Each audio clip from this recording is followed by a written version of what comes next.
तो दोस्तों 4G के मोबाइल में अफवाह जो है 5G की स्पीड से गुजरती है, 5G की स्पीड से रन करती है। अफवाहें जो होती है बहुत ही ख़तरनाक भी होती है अगर हम उसे ट्रैवल करने दो तो अभी हाल ही के कुछ दिनों में हमने सोशल मीडिया पे देखा कि 5G के रेडिएशन की वजह से ये कोरोना वायरस फैल रहा है। तो ऐसा सुनने को मिल रहा है और लोग तेज़ी से इस वायरल मैसेज को फॉरवर्ड कर रहे हैं लोगों तक। सरकार को इसके लिए जिम्मेदार बताया जा रहा है।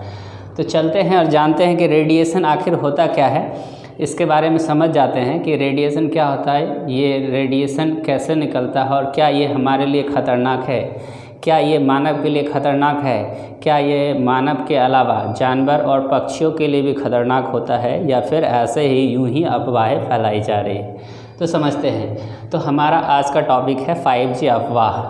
5G अफवाह में सबसे पहले हम समझेंगे यहाँ रेडिएशन के बारे में।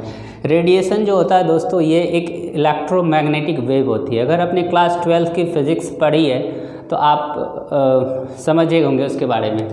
ये जो होती है इलेक्ट्रोमैग्नेटिक वेव होती है। इलेक्ट्रिक और मैग्नेट दोनों को मिलने से बनता है इलेक्ट्रोमैग्नेटिक वेव। वो इस प्रकार से होता है, इस वेव को हम इस प्रकार से दिखाते हैं। तो ये जो है सो इलेक्ट्रोमैग्नेटिक वेव है। हमारे जो मोबाइल टावर होते हैं, मोबाइल टावर से रेडियो फ्रीक्वेंसी निकलती है। कौन सी फ्रीक्वेंसी? रेडियो फ्रीक्वेंसी निकलती है। रेडियो फ्रीक्वेंसी जो होती है, ये radio frequency wave mobile tower के लिए बहुत ही ज़्यादा घातक नहीं होती। ये रेडियो फ्रीक्वेंसी वेव के बाद आता है आपका, यहाँ पे देखेंगे माइक्रोवेव्स। आप सभी लोगों ने खाना बनाने के लिए माइक्रोवेव का यूज़ किया होगा। तो माइक्रोवेव में जो है सो माइक्रोवेव्स का यूज़ किया जाता है। उसकी सारी जो माइक्रोवेव की जो किरण होती है वो एक जगह की जाती है, एक जगह उसको जमा किया जाता है, जिससे क्या होता है, हीट पैदा होता है और हीट पैदा होने से उसके अंदर रखी गई खाना बन जाता है। एक होता है दोस्तों इंफ्रारेड वेव जो होता है, ये रिमोट में काम आता है। आपने टीवी का रिमोट यूज़ किया होगा और उस टीवी के रिमोट में आप देखेंगे कि बैठे बैठे आप चैनल को बदल पाएंगे। तो ये इंफ्रारेड वेव की वजह से हम टीवी के चैनलों को बदल पाते हैं। ये इसका यूज़ हम रिमोट में करते हैं। एक होता है विजिबल लाइट वेव। इस वेव से दोस्तों कलर्स को हम पहचानते हैं। हर कलर्स की वेव अलग अलग होती है। तो विजिबल लाइट वेव जो होती है कलर के लिए यूज़ किया जाता है। फिर आता है यूवी रेज, अल्ट्रावायलेट रेज, फिर आता है एक्स रेज, फिर गामा रेज। तो ये सारे रेज होते हैं। और हमारा जो लाइट होता है उसको फोटोन कहते हैं। हमारा जो सूर्य से जो प्रकाश आती है धरती पर, उसे फोटोन के रूप में आती है, बंडल के रूप में। तो ये जो यूवी रेज जो होती है बहुत ही खतरनाक होती है। यूवी रेज बहुत ही खतरनाक होती है। अल्ट्रावायलेट रे ये डायरेक्टली हमारे शरीर पे पड़ने से क्या होती है, इससे कैंसर का खतरा बना रहता है। तो यूवी रेज बहुत ही खतरनाक होती है। एक्स रेज जो होती है दोस्तों, ये जो रे होती है ये हमारे शरीर के फ़ोटो खींचने के काम में आते हैं। जब भी आप डॉक्टर के पास जाओगे तो ये एक्सरे करता है। एक्सरे के कारण क्या होता है, शरीर के अंदर में की जो पार्ट्स हैं उसके फ़ोटो को लिया जाता है। तो ये एक्स रेज हैं। और नीचे है सबसे गामा रेज। ये गामा रेज जो होती है, ये जो दोस्त है, इसकी जो छेदने की क्षमता सबसे अधिक होती है। बहुत ज़्यादा लोहे की मोटी दीवार को भी ये छेद सकता है। तो ये बहुत ही घातक होते हैं गामा रेज। अब देखेंगे कि मोबाइल की जो फ्रीक्वेंसी होती है, मोबाइल वेव जो होती है वो होती है radio frequency wave. Radio frequency wave से इससे ना तो इंसानों के लिए घातक है, इससे कई प्रयोगों में हमने पढ़ा है तो ये सिद्ध हुआ है कि ना तो ये कोई इंसानों के लिए घातक है, ना ही किसी इंसेक्ट्स के लिए, बर्ड्स के लिए ये घातक है। इस वेव से ज़्यादा कुछ नहीं होता है। इस वेव्स को हम कहते हैं नॉन आयोनाइजिंग वेव। और यहाँ पर दोस्तों आप देख रहे हो ये माइक्रोवेव्स, इंफ्रारेड वेव्स और रेडियो फ्रीक्वेंसी।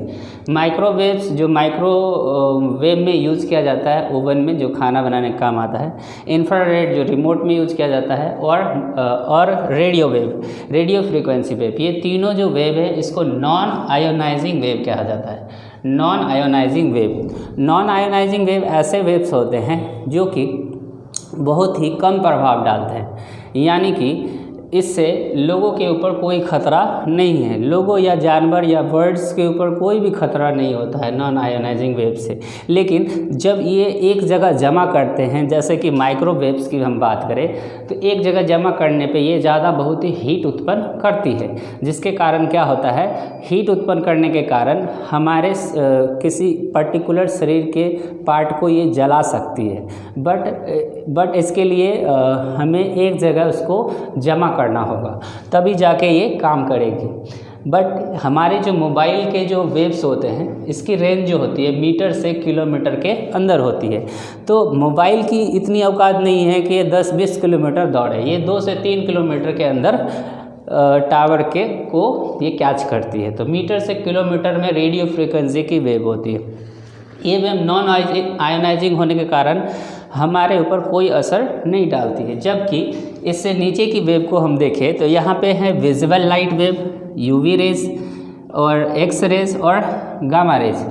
ये सारे जो रेज होते हैं, ये सारे रेज को कहते हैं आयोनाइजिंग वेव। आयोनाइजिंग वेव ऐसे वेव होते हैं जो कि ये जो होते हैं मॉलिक्यूल्स जो होते हैं उन्हें भी ये तोड़ सकते हैं, मॉलिक्यूल्स को भी ये तोड़ सकते हैं। सोचिए, तो मॉलिक्यूल्स इतने छोटे होते हैं उसे भी ये तोड़ सकते हैं, इसलिए इसको आयोनाइजिंग वेव कहा जाता है, जबकि ये उतना असरदार नहीं है। तो ज़्यादा हीट ना करे, रेडियो फ्रीक्वेंसी वेव ज़्यादा हीट ना करे, उसके लिए मोबाइल कंपनी ने उसके लिए एक लिमिट सेट कर रखी है। तो मोबाइल कंपनियों के लिए एक लिमिट सेट किया गया है कि इसकी जो वेव की जो फ्रीक्वेंसी होनी चाहिए वो 1.6 वाट पर केजी होनी चाहिए, इससे अधिक होगा तो आपको अलाउ नहीं है। तो ये क्या है, ये सुरक्षित है, मीन्स ये सेफ रहने के लिए इतना काफ़ी है। जब इससे अधिक फ्रीक्वेंसी निकलने लगती है तो उस सेल फोन को बंद कर दिया जाता है या ऑटोमेटिक वो बंद हो जाता है। तो इस तरह से हम कह सकते हैं कि मोबाइल फ्रीक्वेंसी वेव जो है हमारे ऊपर या किसी पक्षी के ऊपर या फिर जानवरों के ऊपर इतना खतरनाक नहीं होता है। अब आपको एक मैसेज शेयर किया जा रहा है कि फ़ोटो के साथ कई सारे पक्षी मरे हुए पड़े हैं और उसके ऊपर कोट लगाई गई है कि 5G के टेस्टिंग के कारण जो है सो ये ऐसा हो रहा है। तो दिल्ली हरियाणा वाले एरिया में अगर 5G की टेस्टिंग हो रही है तो इसकी रेंज कितनी होती है गाइस? 2 से 3 किलोमीटर होती है। क्या ये पूरे देश में फैल सकती? नहीं फैल सकती।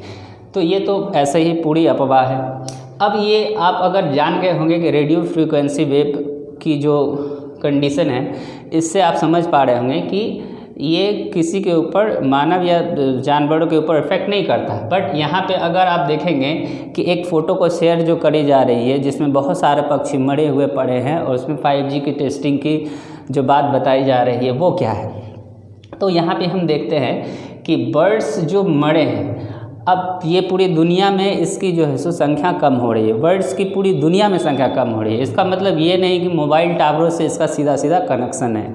कई सारे शोध से ये पता चला है कि मोबाइल टावर से जो भी रेडिएशन निकलते हैं उससे बर्ड्स या फिर लोगों की डिजीज़ के बारे से कोई संबंध नहीं रखता है। बहुत सारे शोध में ये पता चला है। अभी तक कोई भी शोध में ऐसा नहीं पता चला है कि मोबाइल रेडिएशन से हमें खतरा है, हम मानव के लिए खतरा है या फिर पक्षियों के लिए खतरा है। तो ये जो आपको शेयर किया जा रहा है, बहुत सारे मैसेजेस जो वायरल हो रहे हैं, तो उसका क्या मतलब बनता है?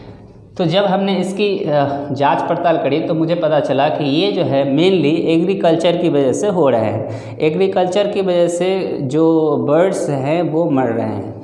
तो वो कैसे? तो एग्रीकल्चर में जो फार्मर्स होते हैं ये ज़्यादातर जो है पेस्टिसाइड्स का यूज़ करते हैं। पेस्टिसाइड्स वो होते हैं, खाद वगैरह जो होते हैं, ये क्या करते हैं, इंसेक्ट्स को मार देते हैं, इंसेक्ट्स को मार देते हैं। और इंसेक्ट्स के मरने के बाद ये जो बर्ड्स होते हैं ये इंसेक्ट को ही तो खाते हैं। अब जब इंसेक्ट मर जाता है तो बर्ड्स जो है भूखे रह जाते हैं, जिसके कारण क्या होता है, बर्ड्स की संख्या ऑटोमेटिक कम होती है। और भी कारण है जैसे कि क्लाइमेट का चेंज होना, पोल्यूशन का होना, बहुत सारे रीजन होते हैं, लेकिन उनमें से मुख्य रीजन जो है इसी पेस्टिसाइड्स को माना गया है, एग्रीकल्चर को ही माना गया है। तो आई होप आप समझ गए होंगे कि बर्ड्स किलिंग जो है, जो बर्ड्स की संख्या कम हो रही है या फिर मर रहे हैं, उसके पीछे का कारण क्या है। उसके पीछे का कारण ये रेडिएशन 5G का नहीं है, बल्कि एग्रीकल्चर और पेस्टिसाइड्स के कारण। मुख्य वजह तो यही है, बाकी और सारी भी एडिशनल रीजन हैं। अब समझते हैं कि ये जो अब समझते हैं मोबाइल जनरेशन को। 1G 2G 3G 4G 5G, ये सारे जो है जी जो है ये जनरेशन को शो करते हैं। 1G जब निकली थी तो ये 1982 में निकली थी, 1982 में, और इसकी स्पीड जो थी 24 KB पर सेकेंड थी, 24 KB पर सेकेंड, और ये सिर्फ और सिर्फ एनालॉग सिग्नल भेजती थी। 1G जो टेक्नोलॉजी थी, ये 1G फॉर जनरेशन, तो 1G टेक्नोलॉजी में सिर्फ क्या होता था, ये एनालॉग सिग्नल भेजती थी, तो इससे हम सिर्फ और सिर्फ कॉल कर सकते थे, बाकी कोई भी टेक्स्ट वैक्स का फॉर्मूला इसमें नहीं होता था।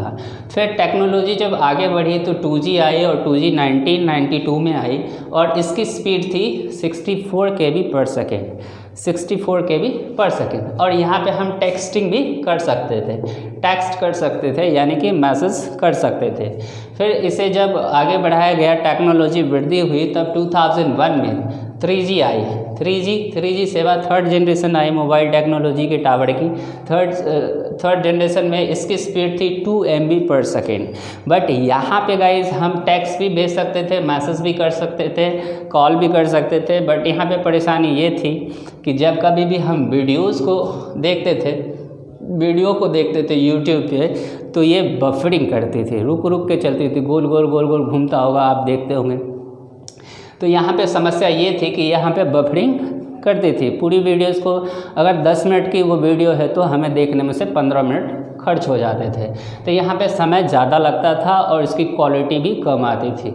जब 4G टेक्नोलॉजी आई, ये 2012 में ही आ गई, हालांकि भारत में बहुत बाद में आया, लेकिन ये 2012 में ही लॉन्च कर दी गई थी। इसकी स्पीड जो है 100 MB पर सेकेंड थी, और ये 100 MB पर सेकेंड होने के कारण यहाँ से आप वीडियो कॉल करना भी शुरू कर दिया। वीडियो कॉल भी होती थी, और वीडियोस जो यूट्यूब की होती थी ये बिना रुके हुए चलने लगे। तो यहाँ से वीडियो कॉल और बिना रुके हुए स्पीड में वीडियोस हमारा चलने लगा था। 2020 में 5G टेक्नोलॉजी की डेवलप हो गई। कुछ अन्य देशों में अभी 5G यूज़ किया जा रहा है, 5G फ़ोन भी यूज़ किया जा रहा है, 5G टेक्नोलॉजी यूज हो रहा है, बट भारत में अभी टेस्टिंग चल रही है। इसकी टेस्टिंग चल रही है, इसकी स्पीड 1 GB पर सेकेंड होती है, इसकी फास्टेस्ट सेवा होती है। और ये जो 5G टेक्नोलॉजी होती है, इससे क्या होता है कि हम एक डिवाइस को दूसरे डिवाइस से हम कनेक्ट कर सकते हैं। जैसे कि आप यहाँ हैं और आप दिल्ली में हैं और आपका घर बेंगलुरु में है, और आपने बल्ब लाइट बंद करना भूल गए हो, तो आप क्या करोगे, इस 5G टेक्नोलॉजी से आपके फ़ोन से अगर लाइट कनेक्ट है और तो आप यहीं से बंद कर सकते हो। लेकिन ध्यान है कि आपका बल्ब भी 5G कनेक्टिविटी होनी चाहिए, अदरवाइज़ ये नहीं कि आपका बल्ब ओल्ड एज का हो और आपकी मोबाइल फ़ोन 5G टेक्नोलॉजी का हो तो आप बंद कर सकोगे, ऐसा तो नहीं होगा। जब 4G आई थी तो 4G जो थी वो LTE शो करता था। LTE का अर्थ होता है लॉन्ग टर्म इवोल्यूशन। ये बहुत ज़्यादा दिनों तक LTE जो है ये बहुत ज़्यादा दिनों तक लोगों ने यूज़ करा है, तो बहुत ज़्यादा दिनों तक ये चला, लॉन्ग टर्म इवोल्यूशन, इसलिए इसे माना गया LTE को ही जब अपग्रेड कर दिया गया, अपग्रेड करने के बाद आया वोल्टी में।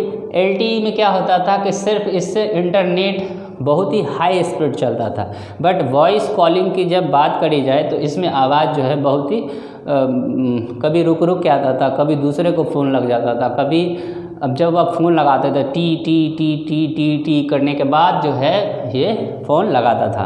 बट जब वोल्टी की बात आई तो ये हुए voice over long term evolution. तो जियो ने क्या किया, वोल्टी को लॉन्च कर दिया। जियो की वजह से वोल्टी लॉन्च हो गया और ये तब वॉइस भी आने लगे और डेटा भी चलने लगे बहुत ही स्पीड में। आई होप कि आपको रेडियो फ्रीक्वेंसी वेव समझ में आ गई होगी, मोबाइल से निकले हुए जितने भी रेडिएशंस हैं इसके बारे में समझ में आ गई होगी, और इससे कोई भी प्रभाव नहीं पड़ता है, चाहे वो मानव हो या फिर बर्ड्स हो या फिर एनिमल्स हो, इसके ऊपर कोई प्रभाव नहीं पड़ता है। ये जो है इसकी वेव, ये जो है नॉन आयोनाइजिंग वेव है, जिसके कारण इस पर कोई इफेक्ट नहीं पड़ता है। इसकी आज तक के शोध से भी पता चली है, आज तक के शोध से भी पता नहीं चली है कि इसकी वजह से कोई बीमारी भी उत्पन्न होता है। तो आई होप गाइस कि आपको ये 5G टेक्नोलॉजी के बारे में समझ में आ गया होगा, और ये मोबाइल रेडिएशन क्या है, रेडिएशन कितने तरह के होते हैं, माइक्रोवेव्स क्या होते हैं, लाइट वेव्स क्या होते हैं, X rays, UV rays and gamma rays वगैरह वगैरह हमने जो भी बताया आपको समझ में आ गया होगा। और एक मैसेज जो आपके लिए है वो ये कि जब कभी भी आप मैसेज को फॉरवर्ड करें तो उसे देखें, उसकी जांच पड़ताल करें, जब तक वेरीफाई नहीं करें तब तक आप उसे दूसरे को फॉरवर्ड ना करें।